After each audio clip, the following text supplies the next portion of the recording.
بسم اللہ الرحمن الرحیم، السلام علیکم۔ سپریم کورٹ کے فیصلے نے حکومت کو اڑا کر رکھ دیا ہے۔ رانا ثناءاللہ ہو، وزیر قانون ہو، پریشان ہو گئے۔ رانا ثناءاللہ تو بھاگ نکلے وہاں سے، سپریم کورٹ سے۔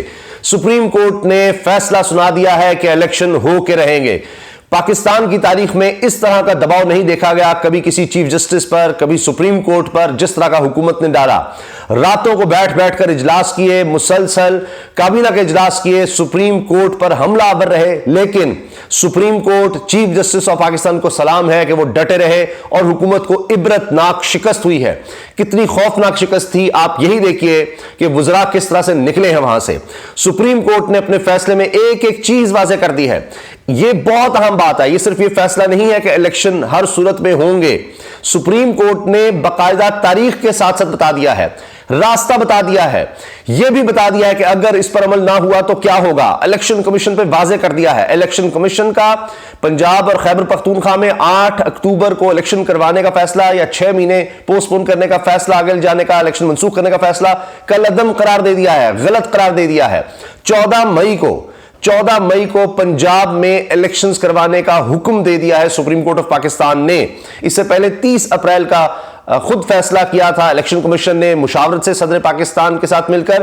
اب صرف اس لیے آگے جانے کی اجازت دی گئی ہے کہ یہ دن ضائع ہوئے ہیں، یہ سپریم کورٹ نے کہا ہے۔ اور اب 14 مئی کو پنجاب میں الیکشنز کروانے ہوں گے ہر صورت۔ صرف یہ نہیں، نگران حکومت سے بھی شیڈول طلب کر لیا گیا ہے، اس لحاظ سے کہ آپ کہاں کہاں کس طرح سے سیکیورٹی فراہم کریں گے، وہ نگران پنجاب حکومت سے کہہ دیا گیا ہے۔ وفاقی حکومت سے 20 ارب روپے 10 اپریل تک، صرف اور صرف چند دن ہے وفاقی حکومت کے پاس، 10 اپریل تک وفاقی حکومت کو 20 ارب روپے الیکشن کمیشن کو دینے ہیں۔ اب یہ چیز واضح ہے، یہ نہیں کہ جناب اچھا جی اس دن الیکشن کروا لیں، ختم۔ ایک ایک چیز بتائی جا رہی ہے، جو اعتراض تھا۔ پھر وفاقی حکومت سے سیکیورٹی پلان، الیکشن کے لیے سیکیورٹی پلان طلب کر لیا گیا ہے کہ وہ کس طرح سے معاونت کر رہے ہیں۔ ہر ایک کو آپ دیکھیے پابند کر دیا گیا ہے۔ یہ نہیں ہو سکتا کہ سپریم کورٹ کا فیصلہ آیا، اب اس میں سے کوئی چیز نکال لیں، اچھا یہ کر دیں گے، بس فیصلہ ہے نا، اچھا فنڈ دیں گے نہیں، کئی دن تک نہیں دیں گے، 14 کی تاریخ ہے تو چلو جی لٹکائی رکھو، مئی بھی آ جائے گا تو پھر وہی ہوگا کہ فنڈز نہیں ہے تو الیکشن کمیشن کہے جی ہمارے پاس تو فنڈ نہیں ہے۔ نہیں ہو سکتا جناب، نہیں ہو سکتا۔ ایک ایک دن کی تاریخ دے دی ہے اور یہ بھی کہہ دیا ہے کہ اگر الیکشن کمیشن سے کوئی تعاون نہیں کرتا، الیکشن کمیشن کو کوئی مسئلہ آتا ہے تو وہ سپریم کورٹ سے رجوع کر سکتا ہے۔ خیبر پختونخوا کے الیکشن کے حوالے سے بھی 8 اکتوبر کا تو ختم کر دیا کام۔ اب یہ کہا گیا ہے کہ متعلقہ فورم سے وہاں بھی جا کر بات کی جا سکتی ہے۔ تو سپریم کورٹ نے ایک ایک چیز واضح کر دی ہے۔ اتنی زبردست یہ ججمنٹ ہے کہ یہ تاریخ میں ہمیشہ یاد رکھی جائے گی، یہ ایک مثال بنے گی۔ ہر کوئی، جتنے لوگ ہیں قانون کو سمجھنے والے، وہ اس کی تعریف کر رہے ہیں۔ یہ اتنا زبردست فیصلہ ہے اس لحاظ سے کہ یہ پورا بتا دیا گیا ہے کہ کس طرح سے سپریم کورٹ کے فیصلے پر عمل ہونا ہے۔ بہت سے لوگ بات کر رہے ہیں سپریم کورٹ اگر فیصلہ دے دیتی ہے کہ جی الیکشنز کا، تو پھر بھی انہوں نے نہیں کروانے، لیکن اب سپریم کورٹ نے جس طرح کہتے ہیں باندھ دیا ہے، اب یہ بھاگ نہیں سکتے، نکل نہیں سکتے۔ اور جو اس وقت وکلاء کا، قوم کا موڈ ہے، یہ کوئی توہین عدالت ذرا سی بھی کریں گے تو یہ فارغ ہو جائیں گے۔ اور ان کا اگر خیال ہے کوئی ایمرجنسی لگے گی، کچھ اس طرح کی بات ہوگی، تو اس کو بھی اب لوگ رد کر رہے ہیں کہ یہ نہیں ہو سکتا، اس کو تو پھر فل کورٹ بن جائے گی۔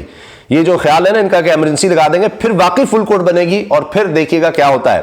تو آپ دیکھیں کہ جس طرح سے رانا ثناءاللہ اپنے کارکنوں کے ساتھ، کچھ وکلاء تھے، بینرز لے کر اندر آنا چاہ رہے تھے، پولیس نے، جو رانا ثناءاللہ کے انڈر ہے، اس پولیس نے اجازت نہیں دی۔ یہ بہت بڑی خبر ہے، یہ بہت بڑی خبر ہے کہ اس پولیس نے بھی ان کو نہیں اندر آنے دیا۔ میں نے خود وہ ویژولز دیکھے ہیں جس میں وزیر قانون کو بھی مشکل ہو رہی تھی اندر آنے کے لیے، کیونکہ بہت سے لوگ ان کے ساتھ شاید اندر آنا چاہ رہے تھے، اور اس کے بعد یہ لوگ نکل گئے، میڈیا سے کوئی بات نہیں کی، جبکہ دوسری طرف تحریک انصاف کے لوگ بہت خوش تھے۔ اس میں آپ دیکھیں کہ علی ظفر صاحب جو وکیل تھے، انہوں نے تفصیل سے بات کی میڈیا سے، شاہ محمود قریشی صاحب نے تفصیل سے بات کی، فیصل جاوید صاحب نے تو، اور فیصل چودھری صاحب نے جو وکیل ہیں، انہوں نے تفصیل سے بات کی ہے۔ تو تحریک انصاف کے لیے یہ بہت بڑی بات ہے کہ انہوں نے یہ ایک آئینی جنگ جیتی ہے۔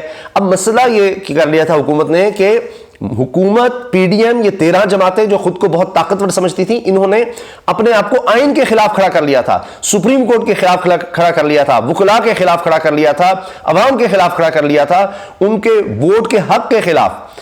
یہ انہوں نے حرکت کی تھی. تو یہ بنیادی حقوق جو آئین دیتا ہے کہ ووٹ کا حق سب سے بنیاد ہے جمہوریت کی, آئین کی, وہی انہوں نے چھین لی تھی. تو لہٰذا یہ تو ہونا تھا, لیکن اتنے واضح طریقے سے ہوا ہے کہ ان کی چیخیں نکل گئی ہیں.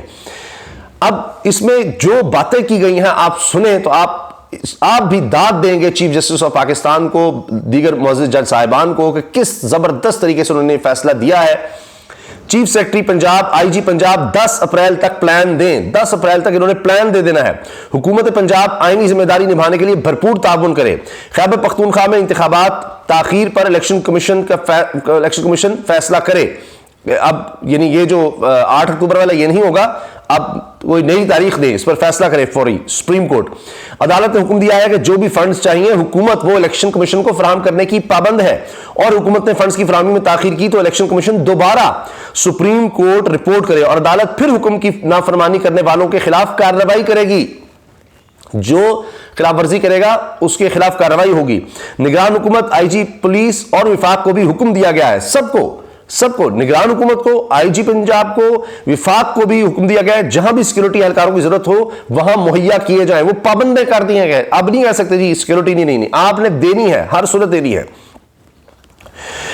13 دن کی تاخیر الیکشن کمیشن کے غیر آئینی حکم کی وجہ سے ہوئی. یہ جو تاخیر بتا رہے ہیں سپریم کورٹ کے احکامات 14 مئی کا کہہ رہے ہیں, اس میں بتا دیا کہ یہ وجہ آپ ہیں, اس لیے الیکشن اب 13 روز کے بعد ہوں گے, یعنی اب الیکشن 14 مئی کو ہوں گے, اور اب اس میں کسی قسم کی تاخیر برداشت نہیں کی جائے گی. یہ بات بڑی واضح ہے. عدالت نے واضح کر دیا ہے کہ جو 5-3 رکنی بینچ کی باتیں تھیں وہ سب کچھ واضح کر دیا ہے.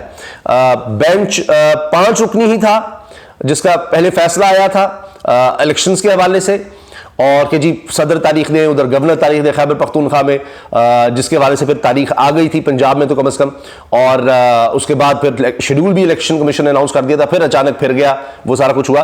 تو وہ جو فیصلہ تھا وہ 5 رکنی ہی تھا. یہ وہ جو 4-3 کی بحث ہو رہی ہے 7 رکنی تھا, کچھ ایسا نہیں ہے, کیونکہ جو اوریجنل بینچ بنا تھا وہ 9 تھا.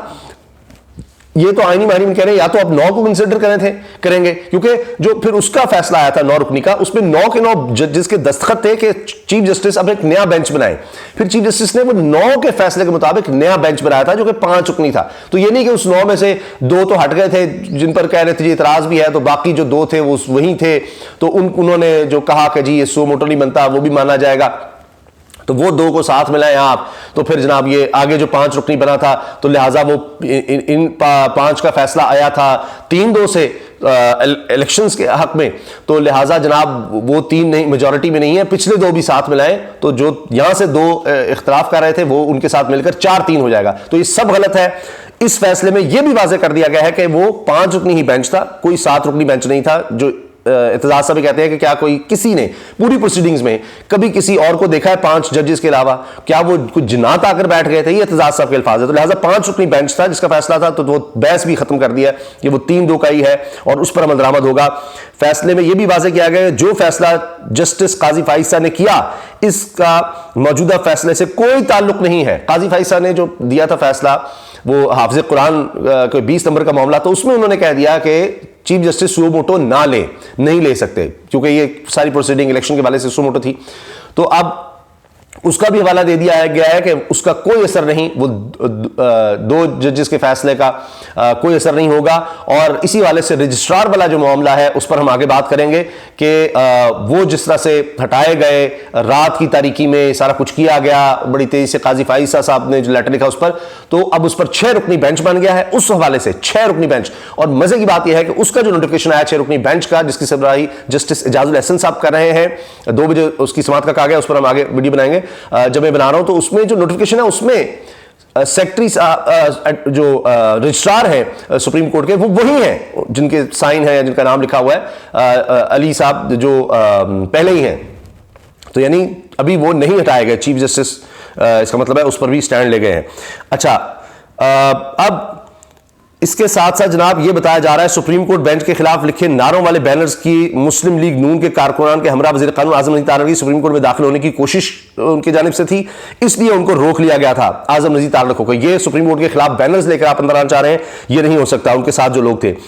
اچھا, سپریم کورٹ نے کہہ دیا اگر ہمارے فیصلے پر عمل درآمد نہ ہوا تو پھر قانون اپنا راستہ خود بنائے گا. اب آپ دیکھیں کہ نہ صرف یہ تاریخ کا تعین ہوا ہے 14 مئی کی، بلکہ ذمہ داروں کو واضح طور پر بتا دیا گیا، تعین کر دیا گیا ہے سرکار تمام اداروں کو الیکشن کمیشن کی مکمل معاونت کا اس میں حکم ہے۔ 10 اپریل تک نہ صرف فنڈز فراہم کیے جائیں گے بلکہ اس بینچ پنجاب سرکار سے سیکیورٹی پلان بھی طلب کر لیا ہے بینچ نے کہ پنجاب سرکار جو ہے سیکیورٹی پلان بھی دے۔ اچھا جی، اب یہ بھی خطرہ ہے، کامران خان صاحب کہنے جی اب ہو سکتا ہے ریاست انتخابات کے سامنے دیوار بن کر کھڑی اور سپریم کورٹ سے جنگ کا سماؤ، سپریم کورٹ احکامات وفاقی حکومت، فوج، رینجر سمیت دیگر قانون نافذ کرنے والے اداروں کی سیکیورٹی فراہم کرے۔ عدالتی احکامات پر اگر کسی نے تعاون نہ کیا تو الیکشن کمیشن عدالت سے رجوع کرے، فنڈز نہ دینے کی صورت میں عدالت مناسب حکم جاری کرے گی۔ اب یہ سب باتیں دیکھیں، سب لوگ یہ واضح کر رہے ہیں۔ اچھا، اس کے ساتھ جو اب نیا بینچ بنا ہے 6 رکنی، جو قاضی فائز صاحب کے فیصلے کے حوالے سے اب ہیئرنگ کرے گا، اس میں آپ دیکھیں کون کون ہے۔ جسٹس اعجاز الاحسن سربراہی کر رہے ہیں، جسٹس منیب اختر ہیں، جسٹس مظاہر علی اکبر نقوی ہیں جن کے خلاف کہا جا رہا ہے جی سپریم جوڈیشل کونسل جانا ہے، وہ شوق بڑا آیا ہوا ہے کچھ لوگوں کو۔ اچھا، جسٹس محمد علی مظہر ہیں، جسٹس عائشہ ملک ہیں، جسٹس حسن اظہر رضوی ہیں۔ تو اب جناب یہ بینچ بتا رہا ہے، لوگ واہ واہ کر رہے ہیں اس بینچ کے بننے پر بھی، یہ عجب الجامی صاحب نے بھی لکھا ہے۔ اس کے ساتھ جناب کچھ اور اہم چیز یہ ہے کہ سب لوگ یہ کہہ رہے ہیں کہ یہ جو 90 دن کا ہے معاملہ، آپ وہ دیکھیں کہ سپریم کورٹ جب فیصلہ دے رہی ہے وہ آئین کے مطابق دے رہی ہے، اور بار بار آپ دیکھیں کہ یہ بات سب لوگ اپریشیٹ کر رہے ہیں کہ بڑا واضح فیصلہ ہے، کمال فیصلہ ہے، اور حکومت کو اس پر عمل درآمد کرنا پڑے گا۔ اس طرح کا یہ فیصلہ بھی ہے، یہ نہیں کہ ایسے ہی فیصلہ دے دیا ہے اور حکومت کے لیے کوئی نہ کوئی جگہ ہے چھوڑی ہے، نہیں، حکومت بھاگ نہیں سکتی۔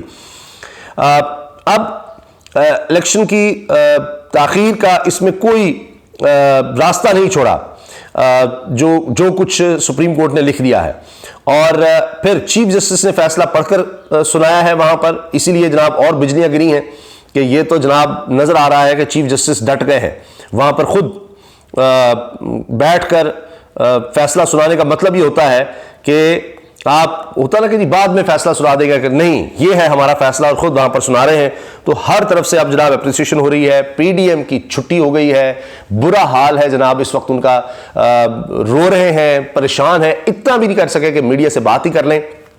اب اگر یہ سوچ رہے ہیں کہ جناب ہم 20 تک وہ قانون آ جائے گا اس کے بعد کوئی نئی سازش رچائیں گے، تو یہ بڑا مشکل ہو گیا اب، کیونکہ اب ایک ہوتا ہے نا کہ ایک بہاؤ شروع ہو گیا ہے، وقت کا، زمانے کا ایک بہاؤ، اب قوم اس طرف جا رہی ہے الیکشن کی طرف اور اپنے حق کے لیے ڈٹ گئی ہے۔ اب اس پر عمل نہ ہوا تو وکلاء پہلے سے زیادہ شدت سے نکلیں گے۔